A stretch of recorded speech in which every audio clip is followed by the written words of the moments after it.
अब तक जिस तरह से परफॉर्म कर रहा था ट्रेंड, उससे और ऊपर सुपीरियर क्वालिटी ऑफ अर्निंग्स आएंगी तो ही बाजार शायद इसको एक्साइटमेंट में लेगा। अभी फिलहाल एजीएम में बातें क्या हुई, जो कंक्लूड निकल कर आया और जैसे मार्केट एक्सपर्ट्स ने ऐसे देखा है कि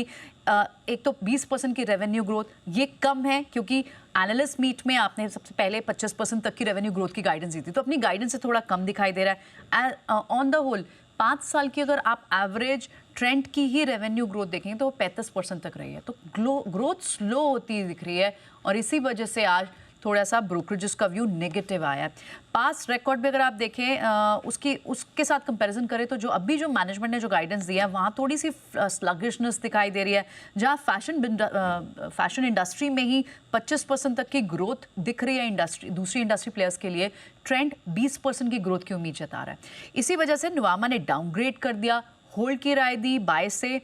टारगेट प्राइस भी काफ़ी नीचे स्लैश किया, अब 6627 से घटाकर से 5884 कर दिया। इस डाउनग्रेड के चलते आज हम 11-11.5% का कट देख रहे हैं। ऑन द होल मक्वारी ओवरवेट है, उनका टारगेट 7200 का है, वो कह रहे हैं कंपटीशन रहेगा, सारे प्लेयर्स के लिए जगह रहेगी। मॉर्गन स्टैनली का भी इनफैक्ट ओवरवेट कर रहा है, लेकिन नुवामा ने यहाँ होल्ड किया और उसी होल्ड की डाउनग्रेड के चलते आज स्टॉक में भारी गिरावट है।